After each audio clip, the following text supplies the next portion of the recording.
بسم اللہ الرحمن الرحیم۔ شروع کرتا ہوں اللہ کے نام سے جو بڑا مہربان نہایت رحم کرنے والا ہے۔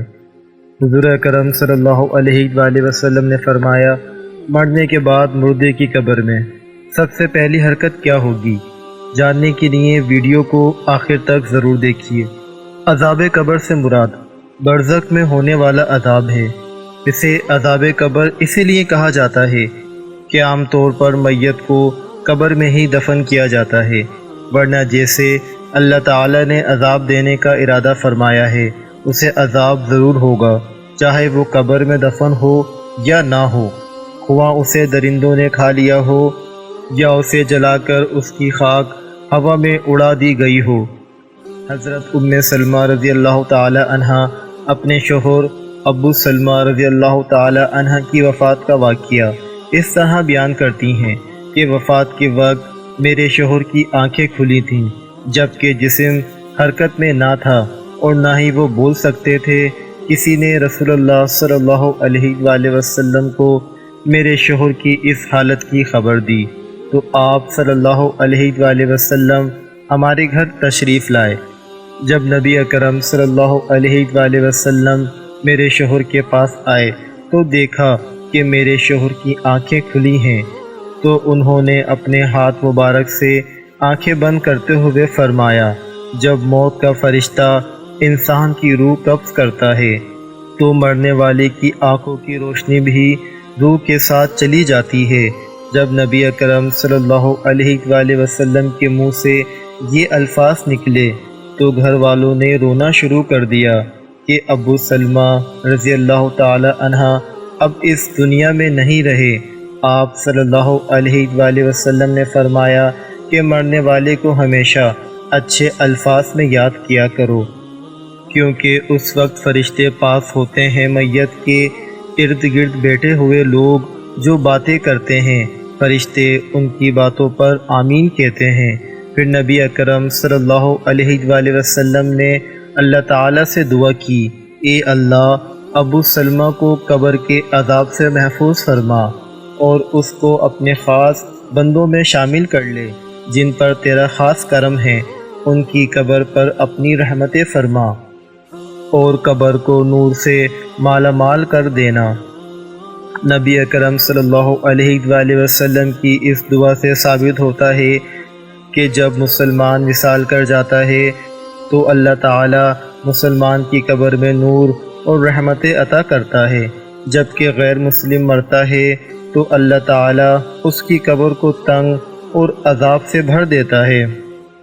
اس دنیا سے پردہ کرنے کے بعد انسان کے لیے سب سے خطرناک پہلی منزل قبر ہی ہے۔ اگر انسان اپنی پہلی منزل یعنی قبر کے عذاب سے بچ جائے تو اس کے لیے باقی سب منزلیں پار کرنا کوئی مشکل نہیں رہ جاتا۔ اسی لیے نبی اکرم صلی اللہ علیہ وآلہ وسلم نے فرمایا کہ انسان کو مرنے کے بعد بہت سی منزلیں طے کرنا پڑتی ہیں، جن میں سے سب سے پہلے قبر کا عذاب ہوتا ہے۔ اگر انسان قبر کی سختی سے بچ جائے تو دوسری منزلیں اس کے لیے آسان ہو جاتی ہیں۔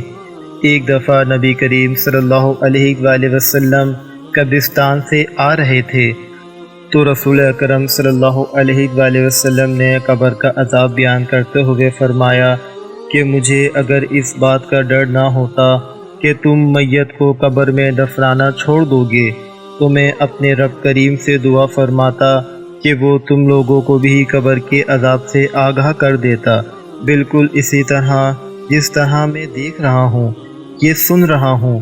آپ صلی اللہ علیہ وآلہ وسلم جب صحابہ کرام کو قبر کے عذاب سے آگاہ کرتے تو سب کے رونگٹے کھڑے ہو جاتے۔ حضرت محمد مصطفیٰ صلی اللہ علیہ وآلہ وسلم کا فرمان ہے کہ مرنے کے بعد قبر انسان کی پہلی سیڑھی ہے۔ جس بندے کی یہ منزل آسان ہو گئی تو باقی سب منزلیں اس کے لیے آسان کر دی جاتی ہیں۔ جس نے اس منزل سے آسانی حاصل نہ کی تو اس کے لیے دوسری منزلیں عبور کرنا بہت ہی مشکل ہو جاتا ہے۔ نبی کریم صلی اللہ علیہ وآلہ وسلم نے فرمایا کہ میں نے آج تک قبر سے سخت ترین منظر کبھی نہیں دیکھا نبی اکرم صلی اللہ علیہ وآلہ وسلم کا فرمان مبارک ہے کہ میت کو جب قبر میں داخل کر کے گھر کی طرف لوٹتے ہیں تو میت لوگوں کے چلنے کی آواز کو اچھی طرح سن رہی ہوتی ہے۔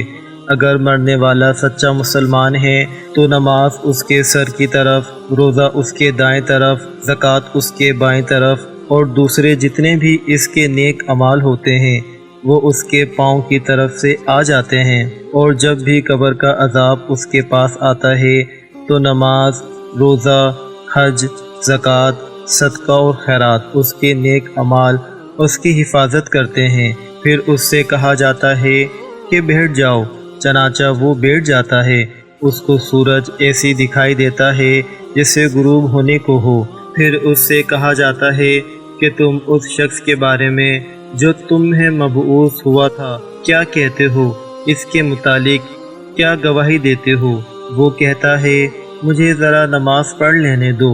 اسے کہا جاتا ہے کہ تم عنقریب یہ کام کر لو گے۔ پہلے اس سوال کا جواب دو کہ تم اس شخص کے بارے میں جو تم میں مبعوث ہوا تھا کیا کہتے ہو اور کیا گواہی دیتے ہو؟ وہ گواہی دے گا کہ رسول اللہ صلی اللہ علیہ وآلہ وسلم اللہ تعالیٰ کے آخری نبی ہیں اور اللہ تعالیٰ کا دین لے کر تشریف لائے ہیں۔ پھر اس سے بولا جائے گا کہ اسے یقین کے ساتھ تم حیات رہے اور اسی پر تم کو دنیا سے اٹھا لیا گیا اور اسی کے ساتھ تم کو دوبارہ زندہ کیا جائے گا۔ ان سب باتوں کے بعد اس کے لیے جنت کا دروازہ کھول دیا جاتا ہے۔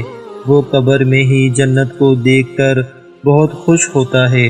پھر اس کو جہنم کا دروازہ کھول کر دکھایا جاتا ہے اور کہا جاتا ہے اگر تیرے اعمال اچھے نہ ہوتے تو تم کو جہنم کے گہرے حصے میں ڈال دیا جانا تھا۔ نیک بندے کی قبر کو اللہ تعالی کشادہ اور نور سے منور فرما دیتا ہے۔ روح کو اعلیٰ قسم کا عطر لگا کر پاکیزہ جگہ پر رکھ دیا جاتا ہے۔ غیر مسلم کے بارے میں یہ فرمان ہے کہ جب قبر کا عذاب اس کے جسم پر آتا ہے تو ان کے ارد گرد کوئی بھی نیک اعمال نہیں ہوتے جو ان کی حفاظت کر سکیں۔ پھر اس کافر کو حکم دیا جاتا ہے کہ یہاں پر بیٹھ جاؤ، تو وہ ڈرتا ڈرتا بیٹھ جاتا ہے۔ اس سے آخری نبی صلی اللہ علیہ وآلہ وسلم کے بارے میں پوچھا جائے گا تو وہ کچھ نہیں بتا سکے گا کہ وہ کون ہیں۔ پھر ان کو محمد صلی اللہ علیہ وآلہ وسلم کے بارے میں بتایا جائے گا تو وہ جواب دے گا کہ میرے علم میں نہیں ہے کہ محمد مصطفیٰ صلی اللہ علیہ وآلہ وسلم کون ہیں۔ پھر اس کو فرمایا جائے گا کہ تو دنیا میں غیر مسلم تھا، غیر مسلم مرا اور غیر مسلم ہی دوبارہ زندہ ہوگا۔ پھر اس کو جنت کا دروازہ کھول کر دکھایا جاتا ہے اور کہا جاتا ہے کہ اگر تیرے نیک اعمال ہوتے تو تجھ کو ہمیشہ کے لیے جنت میں گھر مل جانا تھا۔ پھر اس کو وہاں سے جہنم میں لے جایا جائے گا اور کہا جائے گا کہ تو نے ہمیشہ گناہوں کو ہی پسند کیا ہے، اس لیے تیرا ٹھکانہ یہ جہنم ہے۔ وہ جہنم کو دیکھ کر حیران ہوگا اور کہے گا کہ کاش میرا بھی نامہ اعمال نیک ہوتا اور مجھے جنت میں داخل کر دیا جاتا۔ پھر اللہ تعالیٰ اس کافر کی قبر کے چاروں اطراف کو آپس میں ملا دے گا، اس کی پسلیاں ریزہ ریزہ ہو جائیں گی۔ اللہ تعالیٰ کا فرمان ہے کہ جو بندہ میرے بتائے ہوئے کاموں پر عمل نہیں کرے گا تو میں اس کے لیے قبر کو تنگ کر دوں گا۔ حضرت ابن عمر رضی اللہ تعالی عنہ سے روایت ہے کہ رسول اللہ صلی اللہ علیہ وآلہ وسلم نے ارشاد فرمایا جب انسان کا انتقال ہو جاتا ہے تو اس پر صبح اور شام اس کا ٹھکانہ پیش کیا جاتا ہے۔ اگر وہ اہل جنت میں سے ہے تو وہ جنت والوں کا مقام، اور اگر اہل جہنم میں سے ہے تو جہنم والوں کا مقام اس کو دکھایا جاتا ہے۔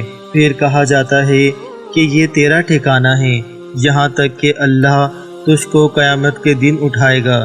اسی طرح حضرت عائشہ رضی اللہ تعالی عنہ سے روایت ہے کہ ایک یہودی عورت ان کے پاس آئی اور اس نے عذاب قبر کا ذکر کرتے ہوئے حضرت عائشہ رضی اللہ تعالی عنہ کو دعا دی، اللہ تعالی آپ کو عذاب قبر سے بچائے۔